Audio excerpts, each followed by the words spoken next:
2000년 6월 15일 역사적인 첫 남북 정상회담이 평양에서 열렸습니다. 세계 이목이 쏠렸던 이 회담의 결과물이 바로 6.15 남북 공동선언입니다. 6.15 선언 20주년을 앞두고 있지만 그런데 북한은 남북 연락선을 모두 끊고 대남 압박을 강화하면서 남북 관계는 악화 일로에 있습니다. 네, 당시 특별수행단으로 평양 회담에 참석했던 문정인 대통령 통일외교 안보특보와 함께 6.15 공동선언의 의미와 또 남북 관계 전망에 대해 이야기 나눠보겠습니다. 문 특보님 안녕하십니까? 네, 안녕하세요. 네, 먼저 당시 역사적인 회담을 수행하신 지 20년이라는 긴 세월이 흘렀습니다. 간단한 소회 한 말씀 부탁드립니다.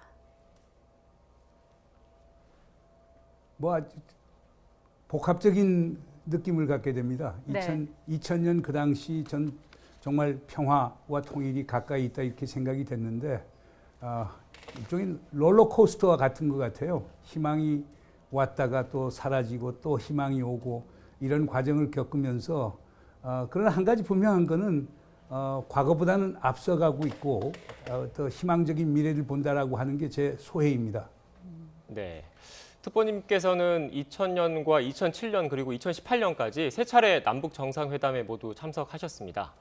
6.15는 총론, 14는 강론, 그리고 2018년 9.19는 실천적 조치였다 이렇게 평가하시기도 했는데 구체적으로 어떤 의미인가요? 6.15 정상선언이라고 하는 것은 통일을 자주적으로 한다. 그리고 통일의 방식에 대해서 남과 북이 어느 정도 접근할 수 있다라고 하는 것을 그 두 정상이 이해했다. 그리고 인도적 문제 해결한다. 전반적인 남북 간의 교류를 한다. 그리고 김정일 위원장의 서울 답방을 한다. 요걸 담고 있었거든요. 어떻게 보면 상당히 그 개괄적인 총론적 성격이 강했습니다.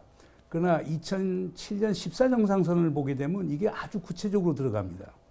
구체적으로 아주 그 강론적인 접근을 해서 들어가기 때문에 14정상선언은 분량도 상당히 많죠. 그러나 이제 판문점 2018년 4.27 판문점 선언 같은 경우는 보다 더 이미 과거에 합의했던 것을 반복하는 것보다는 그걸 구체적으로 어떻게 이행하느냐 하는 것. 그걸 판문점 선언하고 평양 선언이 담고 있는데 판문점 선언의 특징이라고 하는 건 그 과거의 선언을 넘어서는 부분이 있습니다. 하나는 북이 비핵화라고 하는 거에 동의를 하고 그거에 대해서 합의를 해줬다는 거에서 상당히 큰 의미가 있고요. 두 번째로는 가령 예를 들어서 6.15 때도 그렇고 14정상 회담 때도 그랬지만 우리 측에서는 그 군사 부분의 긴장 완화와 신뢰 구축을 상당히 강조를 했었는데 북측에서 안 받았습니다. 네. 그러나 이제 판문점 선언 같은 경우는 2조를 보면은 북에서 결국 군사 부분에 있어서의 긴장 완화와 신뢰 구축을 받았다는 건 상당히 의미가 있다고 보겠습니다. 그 6.15 선언이 도출되기까지 우여곡절도 참 많았던 걸로 알고 있습니다. 6.14 선언이 될 뻔하기도 하고 또 정상회담 일정이 하루 전날 바뀌기도 했는데 선언문에 담겨야 했는데 끝내 담기지 못한 것이 또 있을까요? 아마 그때는 이제 핵 문제는 불거지지 않았고요. 예. 그 남북한 간의 군사적 긴장을 완화하고 신뢰 구축하고 적대 관계를 종식하자라고 하는 이 부분이 있는데 이 부분은 아마 합의를 못 본 것 같고 그러나 그 이외의 부분은 사실상 6.15 정상선언에 충분히 반영이 되고 있죠. 네, 당시 역사적인 합의 이후에 분위기는 이제는 얼마든지 평화가 올 수 있다라는 것이었을 겁니다. 그런데 20년이 지난 지금 북한은 남북 연락선을 모두 차단했고 2018년 이전을 방불케 하는 대남 압박을 이어가고 있습니다. 현재 상황 어떻게 보고 계십니까? 안타까운 일이죠. 그러니까 북의 입장에서는 2018년 4.27 정상선언을 했고 판문점 선언을 했고 그리고 2018년 9.19 평양 선언도 채택을 했는데 이 두 선언에 의거해서 구체적으로 남북 간의 교류 협력도 진전이 되고 그다음에 남북 간의 적대 관계도 청산이 되는 걸 희망을 했는데 거기에 진전이 없는 데 대한 하나의 실망감, 좌절감, 심지어 분노 이런 것들이 표출되는 것 아닌가 생각이 됩니다. 그러나 네. 이제 구조적인 문제는 북의 비핵화 없이 이런 분들이 이런 남북 교류 협력 분야의 진전이 어려운 현실적 구조적 제약에 직면하고 있다는 게 아마 오늘의 현실이 아닌가 생각이 됩니다. 이 공식 연락선은 모두 차단했습니다만은 살아있는 비공식 라인이 혹시 있을까요? 뭐 라인이야 살아있죠. 뭐 그러니까 차단한다고 했지만은 예. 필요하면은 뭐 받겠죠. 그러니까 지금 우리가 지금 갖고 있는 라인이 뭐 남북 연락사무소에서 하는 개성 사무실도 있고, 그다음 뭐 내곡동도 아마 라인을 갖고 있을 거고, 네. 그다음 과거에는 이제 정상 간 직통 전화도 있었는데 그걸 이제 차단했다고 그러는데, 뭐 남북이 합의를 해서 뭔가 이루어질 수 있다면 북에서 우리의 통화를 받을 겁니다. 그래서 저는 이렇게 라인은 살아 있지만은 그걸 작동하지 않은 데는 걸 의미한다고 저는 이렇게 평가하고 싶습니다. 네. 그런데 북한의 정확한 의도는 뭘까요? 특히 표면적으로 최근에는 대북전단 문제를 내걸고 있는데, 이 대북전단 어제 오늘 일은 아니지 않습니까? 근데 이제 뭐 누적적으로 나온 거라고 보겠죠. 근데 북의 기본적인 입장은 뭐 제가 2018년 9월 평양 정상회담에도 참석을 했습니다마는 북 주민들이 거는 기대는 상당히 컸었거든요. 그러니까 김정은 위원장 입장에서도 북한 주민들에게 뭔가 답변을 해야 될 것 아닙니까? 네. 2018년 우리 남측 대표단이 갔을 때 그렇게 성대하게 환대를 해줬고, 그리고 커다란 남북 간의 어떤 그 돌파구가 마련되는 것처럼 북한 주민들에게 얘기를 했는데, 지금 거의 뭐 2년 가까이 되는데 아무 진전이 없기 때문에 북한 지도자로서 북한 주민들에게 답변을 해야 되는데, 그 답변 형태가 김여정 성명으로 나타난 것 아닌가 이렇게 보아집니다. 그러니까 북으로서는 아마 엄청난 좌절감과 실망감을 느끼고 있는 건 분명한 사실일 겁니다. 네. 그 북한이 모든 연락선을 차단하고 나서 정부는 어제 대북전단 살포를 주도해온 탈북민 단체를 고발하고 또 법인 허가 취소 절차에 착수한 등 강경 조치에 나섰습니다. 정부의 이런 조치에 대해서는 어떻게 보시는지요? 그래서 그거는 기본적으로 공동체 이익과 개인의 자유라고 하는 아주 뭐 정치 철학적인 문제하고 관련이 된 것 같아요. 가령 우리가 코로나 사태를 성공적으로 극복한 이유는 개인의 자유도 중요하지만 공동체의 이익이 더 중요하다는 국민적 합의가 있었기 때문에 성공했던 거였거든요. 근데 저는 비슷한 논리가 이번 삐라 전단 살포에도 적용이 된다고 봅니다. 그러니까 접경 지역의 주민들 문제도 있지만은 남북한 관계 개선을 통해서 한반도의 평화를 가져온 데는 공동체의 대승적 이익을 고려했을 때 사실상 그 삐라 전단 살포 문제 같은 경우는 자제를 하는 게 바람직한 게 아닌가 생각이 됩니다. 물론 개인의 자유는 중요합니다. 그러나 개인의 자유는 헌법이 보장돼 있지만 공동체 이익도 헌법이 보장하는 것이기 때문에 그 시대 상황에 맞춰서 그거에 걸맞게 하는 것이 상당히 중요하다고 봅니다. 네. 그리고 정부의 전반적인 대북 대응 기조, 이른바 로키라고 하죠. 로키 대응을 하고 있는데, 이런 기조가 맞다고 보십니까? 지금 우리가 그 북에서 강경으로 나왔다고, 북에서 우리를 대적 행위를 하겠다고 그래서 우리도 또 북을 대적 행위를 한다고 하면 강대강인데, 강대강이 결과는 뭐겠습니까?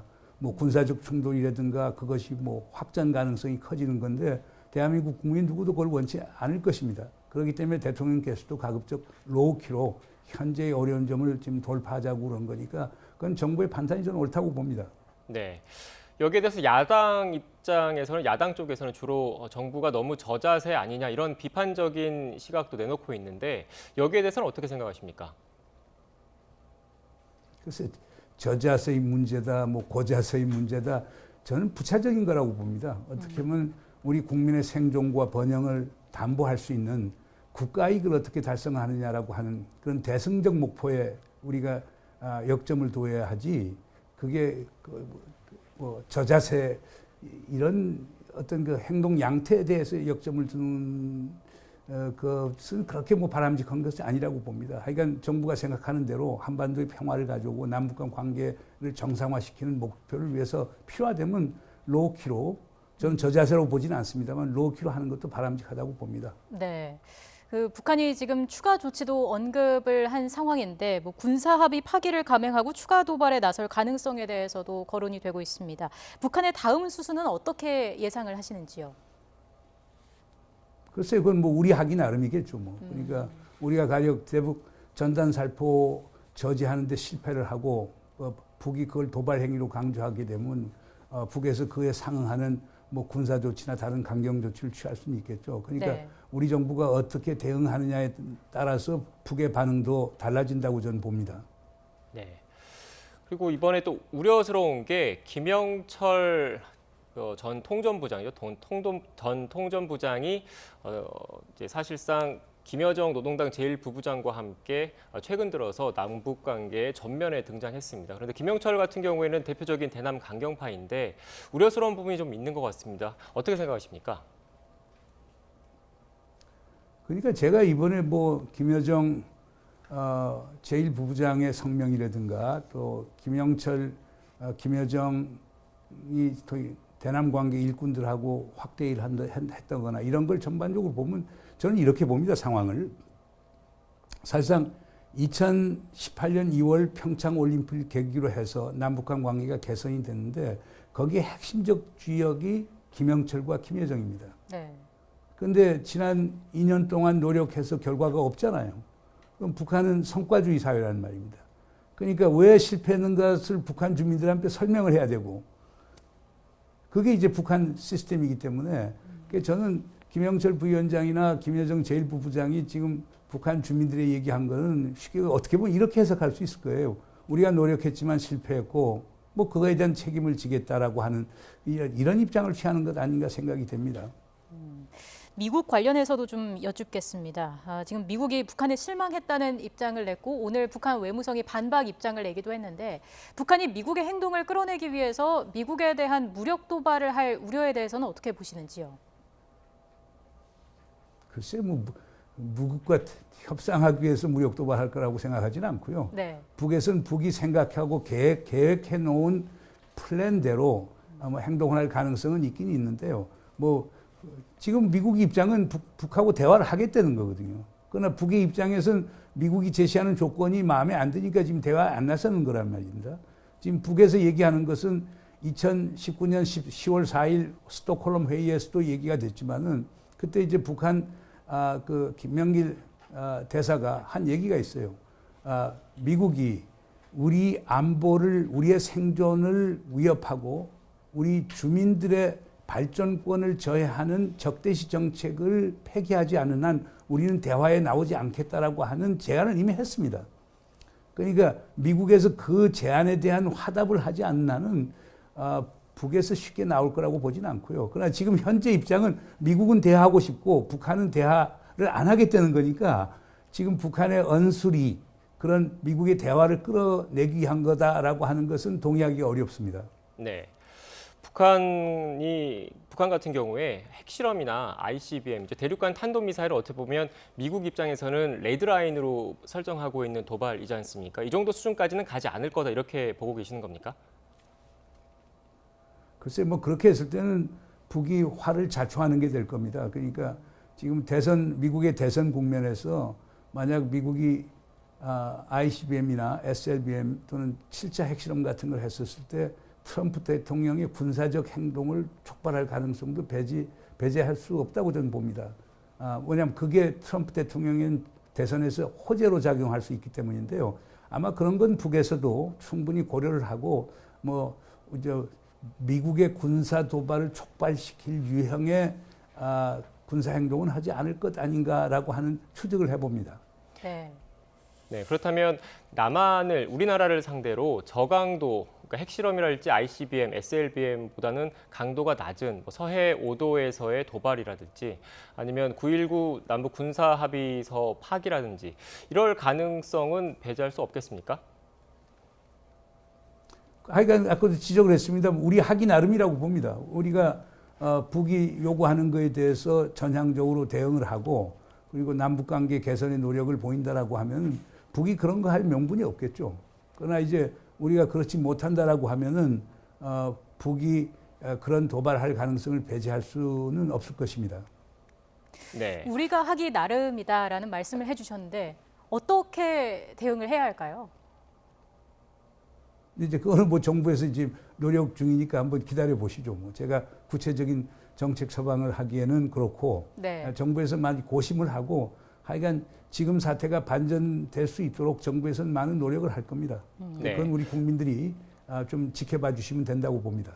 네, 앞서 조금 더 질문을 추가로 더 드리겠습니다. 앞서 정부가 어제 대북 전단과 관련해서는 확실하게 북한에 메시지를 던졌다고 생각이 됩니다.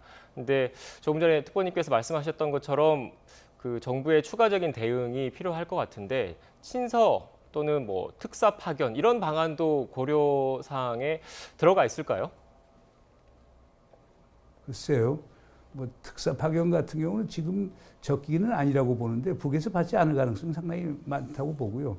지금 전단 살포 문제만 하더라도 이번에 지금 좀 탈북 주민들이나 일부 인사들이 결국에 뭐 6.25 맞춰갖고 6.25 70주년 맞춰서 지금 행동으로 보이겠다라고 하는 건데 그걸 우리 정부가 어떻게 저지하느냐 하는 문제도 있고 그다음에 이제 21대 국회가 이제 정식으로 개원이 되면은 판문점 선언, 평양 선언에 대해서 어떤 법적 의미를 주느냐 하는 것도 좀 봐야 될 것이고 이런 일련의 상황들을 보면서 북도 아마 반응할 것 아닌가 생각이 됩니다. 그 이전에는 뭐 특사라고 하는 게 제가 볼 땐 큰 의미는 없다고 보고요. 북에서 받지도 않을 거라고 저는 봅니다. 예. 북한이 우리 정부를 비난하면서도 문재인 대통령에 대해서는 김정은 위원장과의 친분을 언급하면서 분리 대응을 하고 있는 모습입니다. 문재인 대통령께서 직접 김정은 위원장에게 다시 한번 만나자고 제안을 하는 방법은 어떨까요?